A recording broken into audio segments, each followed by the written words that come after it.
Ei, gente, sejam todos muito bem-vindos a mais um episódio do Transa Podcast. O episódio de hoje é um giro, o que significa que a gente vai receber alguns convidados para ajudar a gente a pensar sobre o tema das masculinidades. Mais especificamente, sobre o tema das masculinidades pretas. Porque a gente precisa olhar com um pouquinho mais de atenção para algumas questões que a masculinidade abrangente não representa. Transa.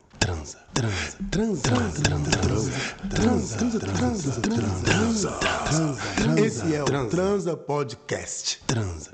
E a gente recebe hoje o Marcos Vinícius, de 22 anos, que é estudante de psicologia. Ele é um homem negro, gay e periférico. O Marcos também é pesquisador estudando feminismos negros, trabalhos e coletividade, processos marginais de vivência ativa e o contexto brasileiro em relação aos movimentos sociais. Além disso, a gente recebe também o Alexander Moreno, que está em formação na PUC Minas de São Gabriel, estudando psicologia. Além disso, ele é coordenador do Núcleo de Belo Horizonte da Associação Brasileira de Psicologia Social e também é monitor no Laboratório de Psicologia Social. Vivendo na favela, ele se identifica como um homem branco, heterossexual, que apesar de compartilhar o mesmo território, possui privilégios que o distancia da experiência de muitos moradores. Essa consciência que impulsionou o Alexander a investigar mais os processos de construção das masculinidades periféricas. Ei, gente, sejam todos muito bem-vindos a mais um episódio do Transa Podcast. O episódio de hoje é um gira e a gente está recebendo dois convidados super especiais, o Alexander e o Marcos. Vocês querem se apresentar um pouquinho? Então, vou começar. Meu nome é Marcos, eu tenho 22 anos, eu sou estudante de graduação de psicologia. Eu vou começar com uma autodescrição aqui, né? Eu sou um homem negro, homossexual, tô usando uma blusa rosa de florzinhas aqui, né? Tô com uma bermudinha jeans, meu cabelo é crespo. É isso, basicamente, assim, que eu quero trazer, assim, de primeiro. Meu nome é Alexander, estudante também de psicologia, do 7º período atualmente. E me descrevendo um pouco, sou um homem branco, cis hétero, cabelo preto liso, barba, óculos, miopia tá aí, né? Tô com uma blusa verde, uma camisa de botão verde, boquinha aberta, uma tatuagem no peito pra me exibir um pouquinho, e uma calça preta. E eu sou um homem favelado, que eu acho que é o que traz a gente aqui um pouquinho, né? Essa trajetória nossa, o Marcos também. A gente vai acrescentar um pouquinho na nossa conversa, parte do que a gente trilhou na nossa vida, que atravessou a gente. Então, o assunto de hoje é sobre masculinidades pretas. Por que a gente precisa trazer esse assunto?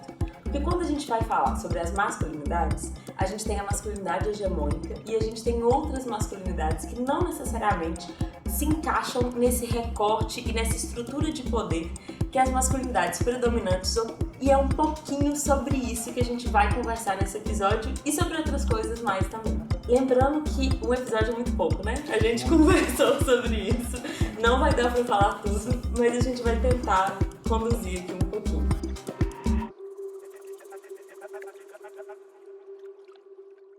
Eu queria que a gente meio que começasse explicando, assim, quase que num processo de letramento, sobre essa questão da masculinidade hegemônica e masculinidade subalterna, que é um termo que a gente conversou quando a gente estava pesquisando o roteiro. Você postou no Instagram do Transa sobre algumas analogias com o futebol. Eu gostei disso. Que ótimo! Eu acho que eu posso usar um pouco sobre masculinidade hegemônica e subalterna. Sim. Vamos pensar, por exemplo, no Campeonato Brasileiro. Série A, Série B, Série C. Então tem categorias, os melhores times estão na Série A e sucessivamente. Eu acho que a masculinidade hegemônica a gente pode pensar na Série A. Assim, é a Série A do Campeonato Brasileiro. Como você está nela? A masculinidade hegemônica ela é basicamente baseada no homem branco, europeu, padronizado. Hoje, assim, a gente pode pensar nela naquele homem empresário, aquela postura, aquela roupa.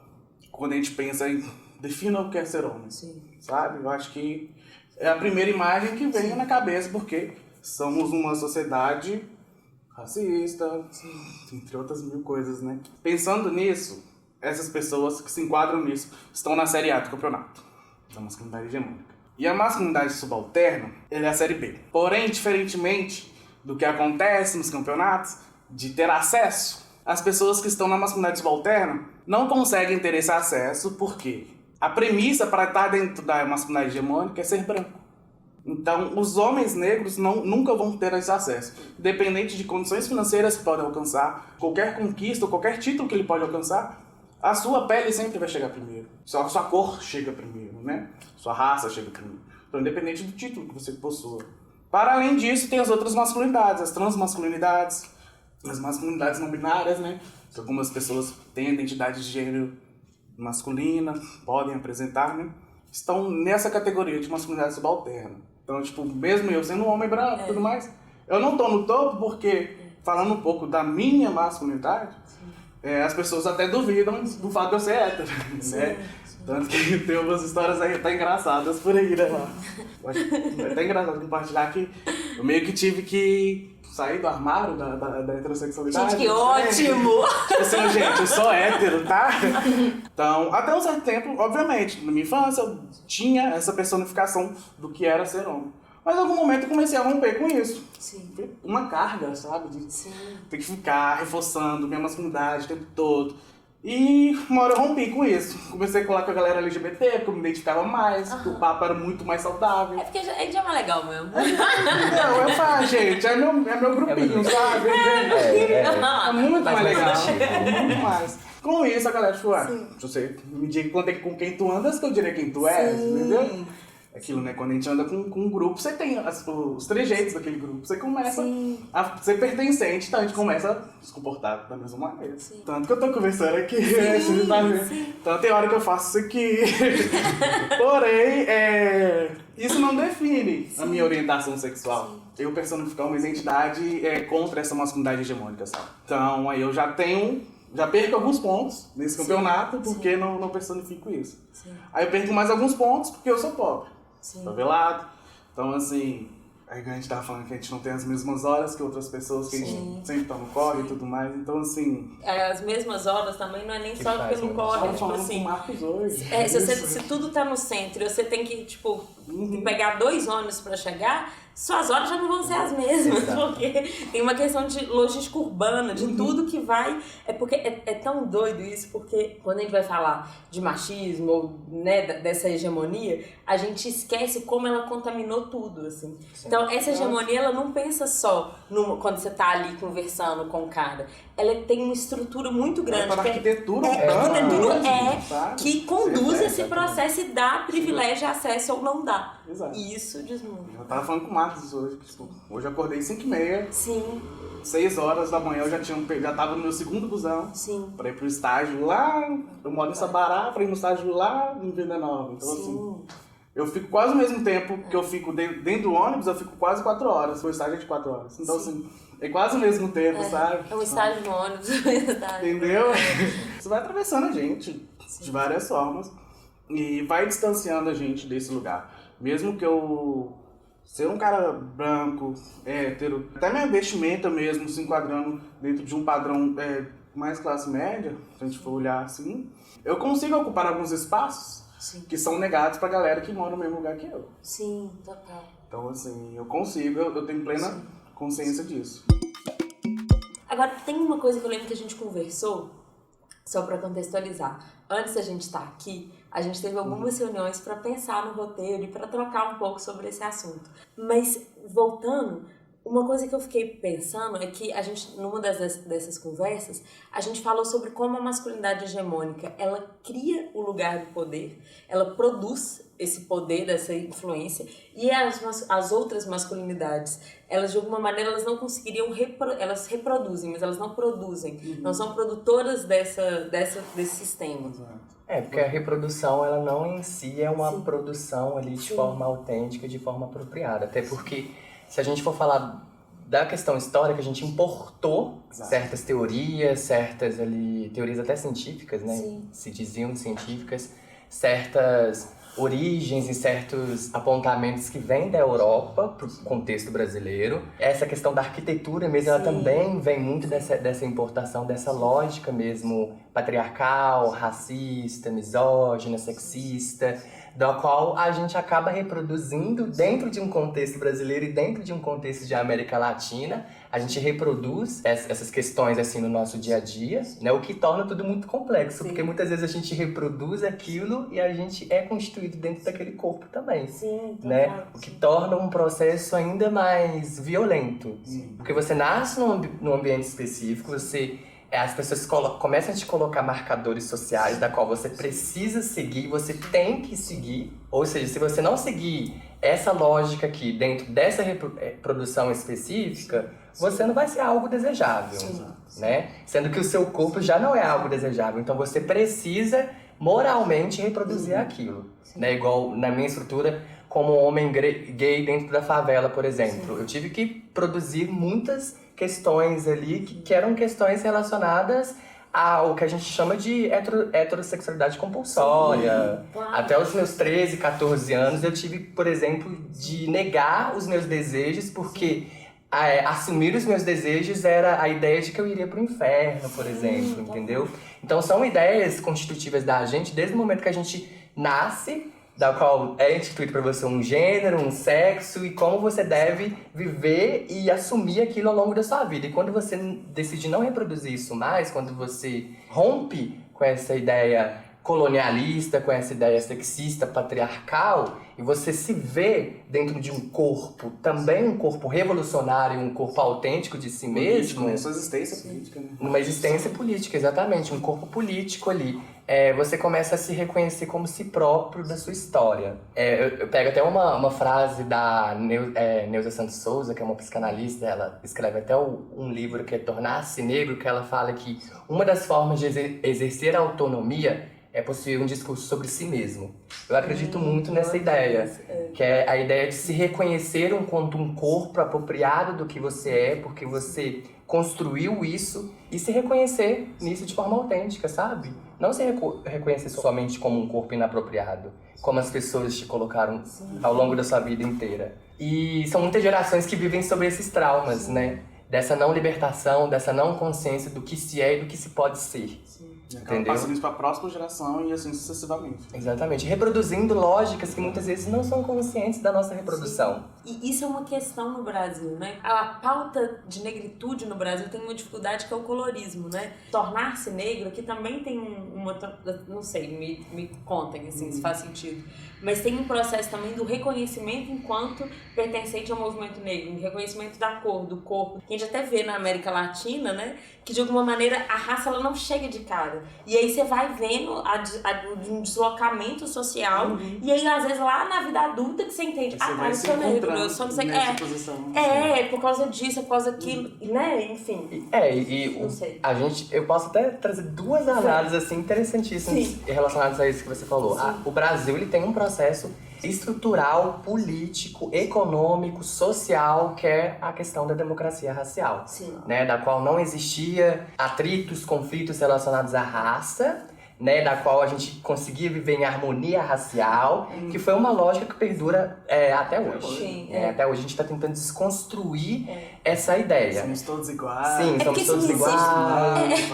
Essa ideia meritocrática, né? Tem várias ideias ainda que a gente dilui como um processo, sabe? Que é um ideário mesmo social, né? Que a gente acaba dialogando com várias pessoas, levando essa ideia para várias pessoas. É porque eles falam assim, não existe racismo no Brasil, porque não existe negro também no Brasil, não existe pessoas pretas, não existe, porque se você tira essa identidade, aí sim, você fala, então não existe. Porque não tem um nome, então tudo certo, é invisível. Exatamente. De nomear. O nome em si, ele cria essa potência mesmo de criar novos sentidos e significações que a gente está podendo ter um pouco mais de espaço agora, né? Porque realmente, dentro desse outro processo que a gente passa, a gente não se reconhece como uma pessoa negra porque a gente sempre se vê num espelho de uma pessoa branca, né?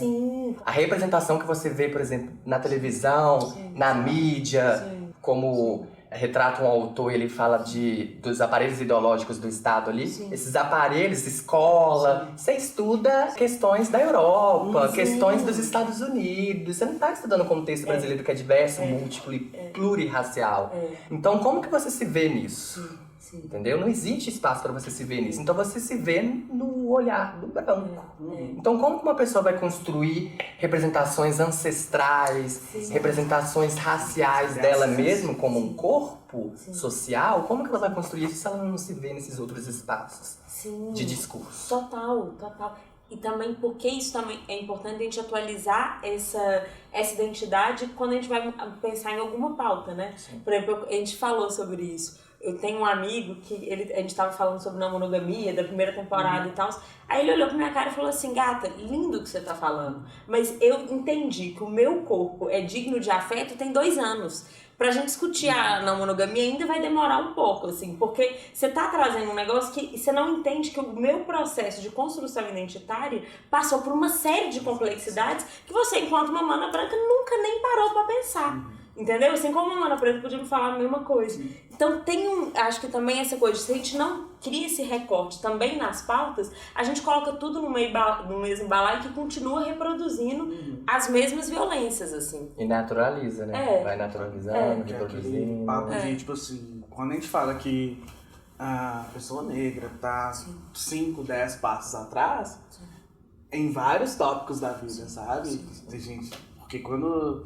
Acho que até o próprio feminismo, quando veio surgindo, estavam brigando pra poder trabalhar e tudo mais, sendo que a mulher negra já estava trabalhando, só que trabalhos análogos ou já em forma de escravidão mesmo, sabe? São vários processos que a pessoa branca realmente não tem como, porque não é atravessada por isso. Eu, dentro da favela, não sou atravessado pelo racismo, obviamente, porque eu consigo me esquivar disso.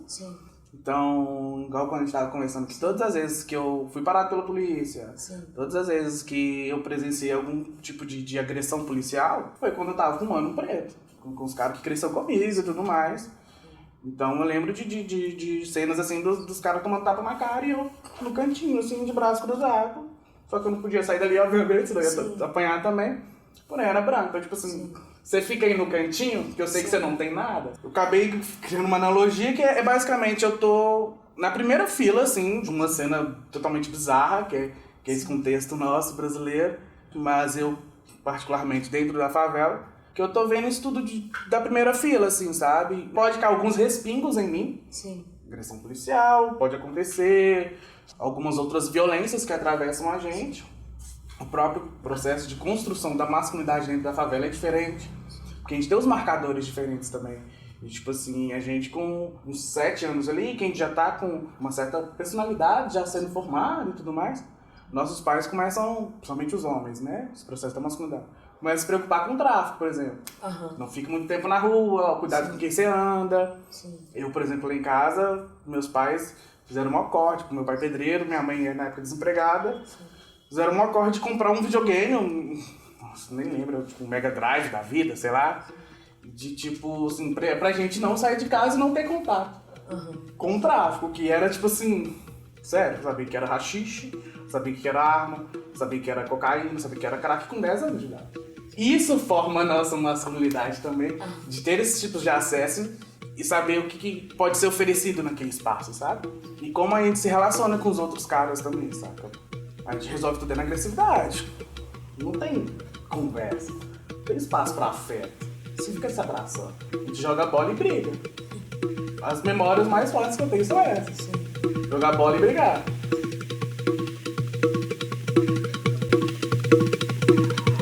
A maioria dos meninos lá da rua não tinham pai. Eu tinha. Tenho, né? Tá vivo ainda bem. Eu tenho um pai, tenho mãe presente. Os dois trabalhando, fazendo de tudo pra levar sustento dentro de casa. Só que a realidade dos meninos era ou o pai engravidou e o pai sumiu, ou morreu, ou foi pro tráfico e morreu no tráfico, morreu de overdose. Então, assim, são esses marcadores que atravessam a construção da masculinidade do homem preto. E a paternidade é uma questão, né? Tanto pela ausência da paternidade, quanto por esse lugar, né? Como é que eu vou reproduzir afeto se eu não tiver afeto também, sabe? Sim, total. Como é que eu vou reproduzir algo que eu nunca tive, nunca me atravessou? Então, não vai pegar, o fato de ter um filho não vai pegar aquele homem da mesma maneira que me pegaria, por exemplo. Não são os mesmos atravessamentos, mesmo que seja o mesmo território, sabe? Sim, e no caso de uma ausência ainda mais forte, né? Porque Exato. faltou a figura, talvez. Né? Tipo assim, pode ter os dois extremos, né? Ou ele pode ser, tipo assim, o que eu não tive, então vou ser, o pai mais foda desse mundo. Ou ele pode realmente se ausentar, tipo assim, não, beleza. Ou os outros corres também, como vou reproduzir afeto sendo que eu tenho que trabalhar 2 horas por dia, sabe? Em que momento? Sobreviver. Em que momento eu vou falar que eu te amo com meu filho sendo que eu saio 4 horas da manhã de casa e chego quase meia-noite? Às vezes tem 2 trabalhos. Entendeu? Então, assim, que momento que eu vou dar afeto? Sim. Que momento que essa criança vai saber o que é afeto? Sim. Porque eu, meu irmão, a gente, por exemplo, acho que a partir dos 7 anos era só nós dois, porque meu pai e minha mãe estavam trabalhando. Sim. A gente ia e voltava da escola sozinhos Sim. e ficava o dia todo dentro de casa. Sim. Meu irmão esquentava comida, que ele é mais velho, Sim. e eu passava pano. Daquele jeito, né, das crianças, mas assim, e é um processo de responsabilização também que a gente vai. A gente se eu vira. sou o mais velho de 5, né? Você é o mais velho Aí. de 5? Sou o mais velho de 5. Ele fazia esse papel de esquentar comida com você. Tinha que ajudar dentro de casa, esquentar comida, ter essa responsabilidade também com os meus irmãos, né? Acho que me ajudou bastante, porque quando é algo que é um aspecto, assim, da favela também, porque quando é uma família com uma grande quantidade de filhos, os pais, eles acabam dando mais, vamos dizer assim, suporte para esse filho específico, né? No caso, foi eu, por eu ser o mais velho. Por exemplo, eu hoje estou na universidade, coisa que, por exemplo, os meus irmãos já não vão ter mais a mesma oportunidade. E se tiverem, vão ter daqui a alguns anos, né? 10 anos, quem sabe. É um contexto da qual eu nasci dentro desse ambiente onde tem 3 homens, que são os mais velhos, e 2 mulheres, que são as mais novas. Dentro desse contexto, tive um pai presente até os meus 15 anos de idade, mas era um pai que tinha uma ideia muito de masculinidade mesmo. Aquela masculinidade da qual eu não podia, por exemplo, exercer a minha autonomia do meu corpo como um corpo Nem gay, sempre a presença do pai é saudável também, né? Exatamente. No caso do meu pai era bem repressivo mesmo, né? Eu tinha que ter um certo padrão de voz, ter um certo padrão da qual eu poderia me colocar. Esses trejeitos que eu faço aqui, eu não poderia, eu tinha que padronizar, de certa forma. né? Exatamente. Eu tinha que, por exemplo, os meus irmãos, eles são héteros, né? Então eu tinha que dialogar também junto com eles dentro desses trejeitos, né? Eu acho que por eu ter tido esse suporte maior, coisas que meus irmãos não tiveram tanta oportunidade, já que meus pais, eles tinham que trabalhar de forma árdua para poderem criar 5 filhos, o que não é fácil, dentro de um contexto de favela. Meus 2 irmãos, eles já tiveram mais acesso à criminalidade. Eu acho que lá para maio, no início do ano, os 2 estavam presos. Um agora não está mais, mas o outro está. O outro já tem uma relação com o contexto prisional desde os 14, 15 anos de idade. Hoje ele tem 20, então já faz um tempo, né? A gente começa a normalizar dentro da favela mesmo, entendeu? O discurso é ou é cadeia ou é caixão. Exato. E a gente normaliza. Sim. Porque se a gente se colocar contra esse sistema, se colocar contra essa segurança pública, eles vão se colocar ainda mais contra a gente. A forma da gente manter cuidado um com os outros é estabelecer contatos com vizinhos, com a família que está dentro da favela, de buscar mesmo esse comboio da gente poder se organizar entre a gente e nos ajudando da forma que a gente puder. E são violências vivas, né? São violências que transbordam. Eu lembro das noites, acordava assim no meio da noite e minha mãe estava lá, totalmente preocupada, receosa, porque meu irmão ainda não chegou na rua. E ela tava com medo de que pudesse acontecer alguma coisa, e ela chorava, e ela rezava, e quando meu irmão chegava, ela praticamente implorava para ele ficar dentro de casa, porque ela não tava com um pressentimento bom. E foram anos vivendo dentro dessa realidade, entendeu? Uma realidade que é difícil, porque a perspectiva ali é uma perspectiva que você tem de morte mesmo, porque são vários e vários jovens mesmo, jovens de 14, 15, 13, que quando não eram presos, eram mortos dentro da favela. E é doloroso mesmo conviver dentro dessa perspectiva, né? E eu acho que esse é um retrato, hoje a gente for falar de masculinidades negras das juventudes, a gente tá falando de uma realidade necropolítica mesmo. Sim, totalmente. Necropolítica dentro da realidade do Brasil. Eu vi uma estatística que me deixou horrorizado. São 60 mil de mortes de jovens da favela. 60 mil. É uma estatística de guerra, de país em guerra. É uma guerra. É brutal. E eu acho que não tem como não se compadecer e não sentir isso tudo. E eu acho que quando a gente tá falando de masculinidade, a gente tem que falar também do quanto essas masculinidades, elas perpassam as feminilidades também, né? Sim, querido. E isso é muito importante porque a minha construção, enquanto uma pessoa negra dentro da academia, ela veio da epistemologia, da história e da conquista de mulheres negras. Sim. Quando você falou da questão da mulher negra no trabalho, a Lélia Gonzalez, ela traz isso muito bem. Ela fala da condição da mulher negra no trabalho, ela fala da condição da mulher negra nessa violência domiciliar, ela fala da condição da mulher negra em vários aparatos que a gente precisa, por exemplo, a gente precisa falar de masculinidade dentro da relação com a feminilidade, que é uma relação ali que não está dissociada, né? Uma relação social. O tempo todo, né? E eu acho que se colocar nessa posição de um homem negro, perceber essas violências que são associadas ao homem negro e da qual ele precisa e tem que levar pra frente, dentro de uma sociedade racista, colonialista, o homem tem que assumir esse papel de homem negro. E muitas vezes essas violências, elas são associadas a um outro corpo negro, que é um corpo feminino. Sim, totalmente. Né? Eu acho que perpassar essa discussão de masculinidades negras é também entender como que as mulheres estão se organizando dentro dessa feminilidade e como os homens estão se preparando para isso. Porque as mulheres, elas estão... A luta das mulheres, do feminismo negro, eu acho assim... E anos-luz à frente, né? Porque Sim. o feminismo negro, tipo assim, ele fala coisa que o feminismo branco tá lá, ó. 3 anos, nem chegou ainda. Você vai assim, puta que pariu. Sim. Adorei.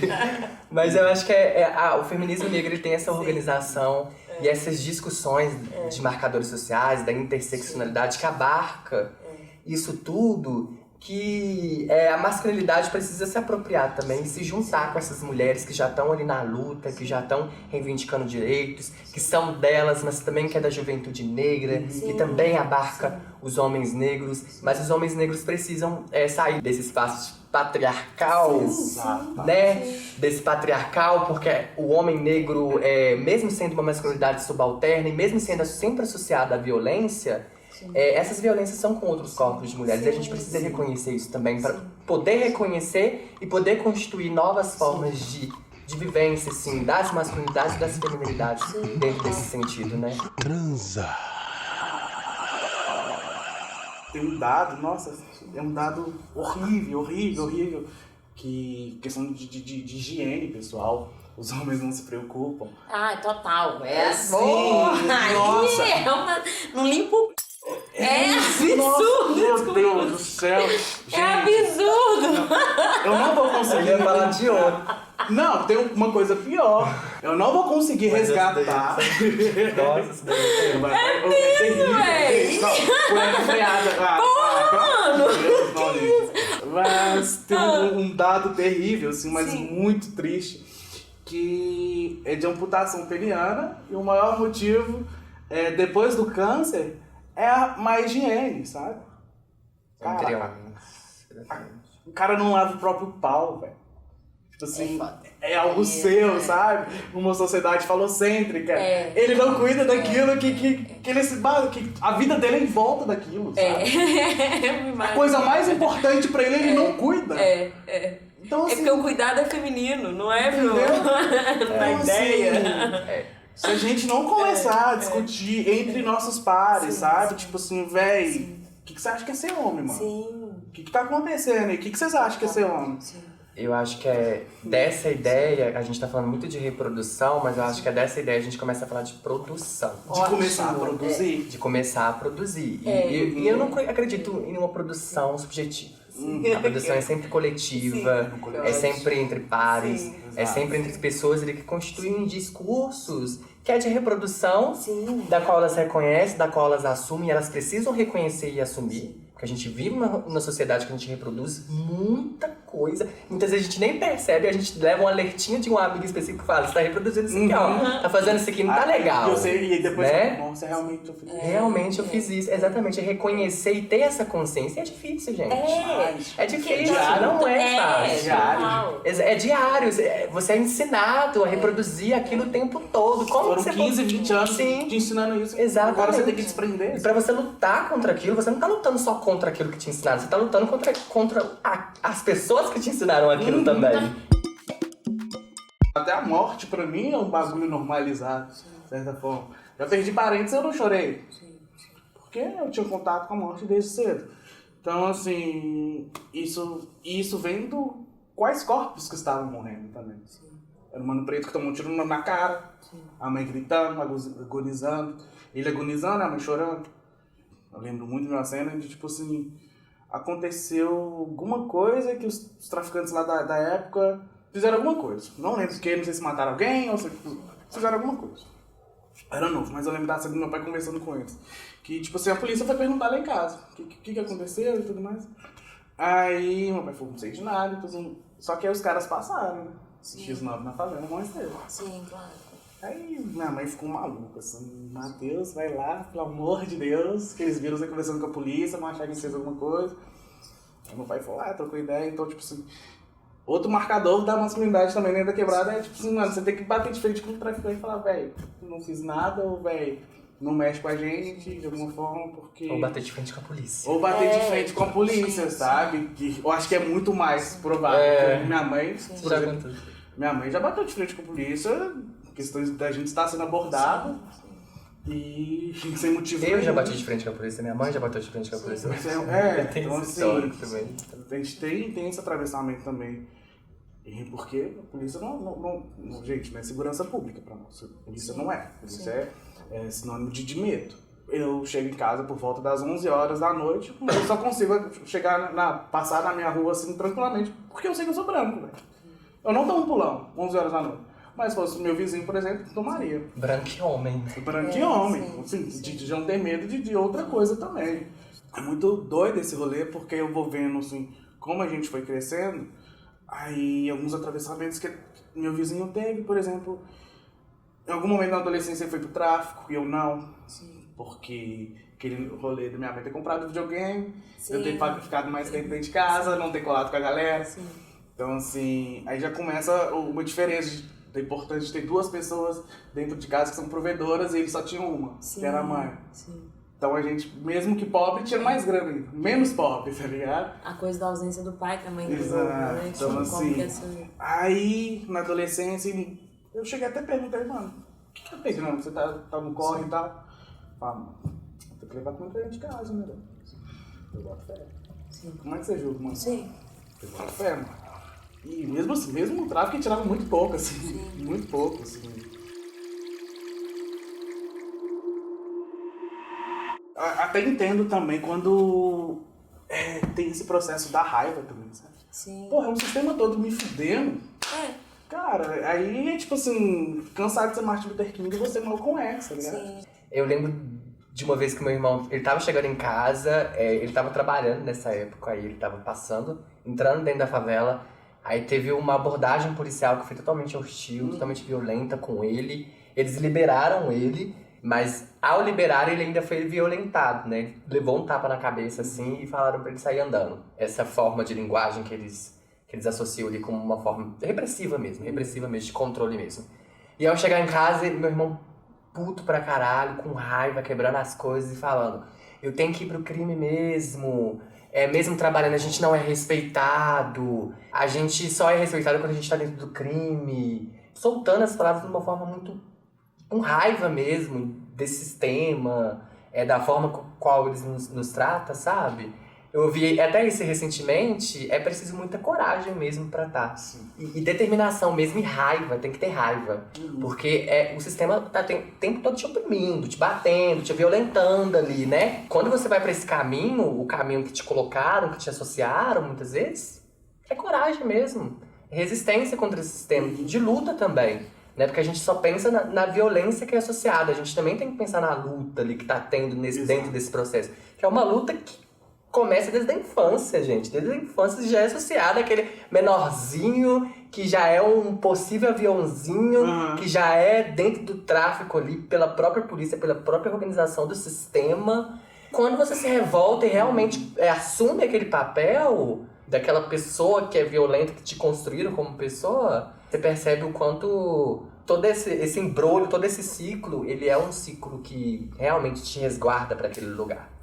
Então, quando a gente fala de igreja, a gente fala de outros espaços, né, espaços de cultura, de lazer, que muitas vezes não é feito pelo Estado, que é feito pela própria organização do crime, do tráfico, tá criando também outros sentidos para esses jovens poderem sonhar. Então, eu fico pensando em tudo isso, dessa raiva do meu irmão, E são pessoas, assim, que elas querem se libertar através dessa raiva. Que nem é, às vezes, nem é uma raiva, é uma forma de simplesmente bater na porta desse sistema e falar: e aí? Eu tô aqui, eu vivo isso, eu tô sendo vista, eu existo. Mas são formas, a gente vê ali que são formas de inexistência desses jovens. E a forma deles se associarem ao crime é a única forma deles serem vistos.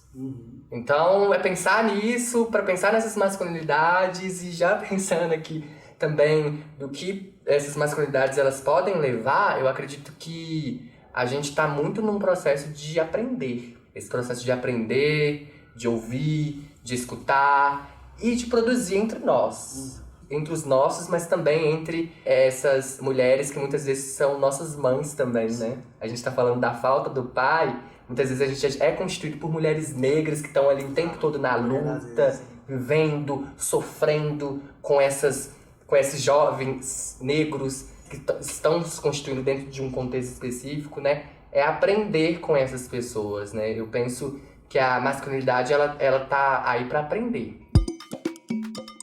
A minha questão da minha masculinidade relacionada aos meus irmãos, houve diferenças expressivas, né? Primeiramente, eu sou um homem gay e os meus irmãos são homens héteros, né? Eu não conseguia partilhar das mesmas vivências, principalmente na adolescência, que é um momento totalmente conflituoso. Eu estou me entendendo enquanto um homem gay. Na infância, não. Na infância, eu conseguia, por exemplo, a gente saía juntos, brincava de bola, brincava de queimada, de futebol. A gente conseguia fluir isso melhor. Depois, as relações, elas foram ficando diferentes, né? Eu, por exemplo, eu fiquei mais privado, porque eu estava entendendo a minha sexualidade. E eu não conseguia, por exemplo, partilhar da minha sexualidade num grupo de héteros, né? De homens. Que começam as relações sexuais afetivas, né? Então, exatamente. Vocês não estavam conversando a mesma língua. Exatamente, porque, por exemplo, tinha aquela associação, se eu tô junto é porque eu tô afim, né? Existia muito essas questões e existiam piadas homofóbicas, existiam piadas relacionadas à minha sexualidade, ou então ao meu jeito e etc. Então isso acabou me afastando um pouco da minha relação com os meus irmãos. Até porque também os meus irmãos, nessa época da adolescência, eles começaram a entrar mais na criminalidade, de forma mais ali pelos 13, 14, 15 anos, né? A gente foi seguindo caminhos diferentes, né? Eu, por exemplo, eu tinha uma relação mais próxima com as minhas irmãs mais novas, que são mulheres, então eu tinha que proteger elas por eu ser o mais velho, o homem mais velho, então eu tinha que proteger elas das relações que tinham ali. Então eu acabei construindo mais relações com elas, mas não deixei de construir com os meus irmãos também. Só que nessa relação, num coletivo ali, eu percebi que não fazia sentido, por exemplo, eu como um homem gay estar com outros homens héteros, porque pra mim era um pouco violento. Entendeu? Tentar me entender enquanto eu tô tentando construir essa homossexualidade, que não veio assim, né, gente? Desde 6 anos eu já sabia que eu era, mas sempre foi um processo de negação. Dentro disso tudo, acabou que eu não tive relações tão próximas com os meus irmãos, assim, de vivência ativa na rua, como eu tinha na minha infância, mas as relações dentro de casa, a gente tinha muitos conflitos, por eu ser o irmão mais velho, então eu tinha que ter mais aquela firmeza. Os meus irmãos já não aceitavam tanto, a gente brigava muito, rolava muita treta e tal, as coisas de irmão também. Essas construções assim.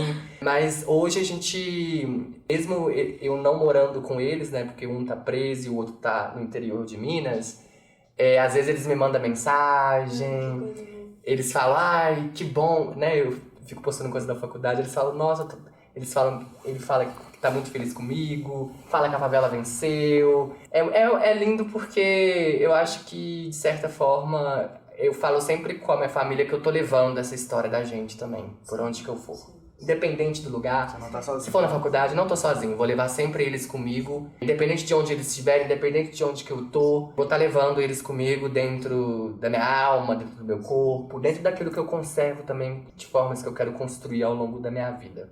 Eu tive a universidade, ela me deu uma coisa que é muito importante, que é dar nome às coisas. A gente começa a dar nome às violências que a gente vai passando ao longo da vida. A gente começa a dar nome a esses marcadores sociais que vai nos colocando como você tem que ser assim, assim, assim, assim. A gente começa a dar nome a essas coisas. E quando a gente começa a dar nome a essas coisas, a gente começa a ter consciência dos processos que a gente reproduziu e que a gente agora pode produzir de forma mais autônoma, entendeu? Entre os nossos. E abraçar eles hoje, abraçar minha família, e tanto eu falando que eu tenho orgulho deles, quanto eles falando que têm orgulho de mim, é perceber que essa história não se perdeu. E que ela vai fazer sentido, que ela já tá fazendo sentido. Sim. É muito bom, né? Nossa, peraí. Nossa, gente, eu só tenho que agradecer muito, assim. Obrigada pela conversa, obrigada pela fala. Que lindo, especial. Foi muito especial pra mim também. Obrigada por estarem aqui no Transa. E agradeçam também, caralho! E é isso, a gente fica por aqui. Eu fiquei muito feliz com essa entrevista, significou muito pra mim. E acho que essa última fala, só Marcos, e a que a gente tava trocando, assim, acho que é sobre isso, assim, a gente continuar aprendendo e agora produzindo e criando outros caminhos, assim, que é o que eu acredito muito. Obrigada por fazer parte disso. Me mantém na esperança, e a esperança vai nos manter nesse caminho, né? E essa ação também, isso vocês estão construindo. Exato. É o que o Paulo Freire fala, né? A esperança, ela exige uma ação. Exato. Então é isso, gente. Então é isso. Gente, muito obrigada. E a gente se vê no próximo episódio. Bora juntos. Tchau, gente. Teletubbies, quase. Tchau.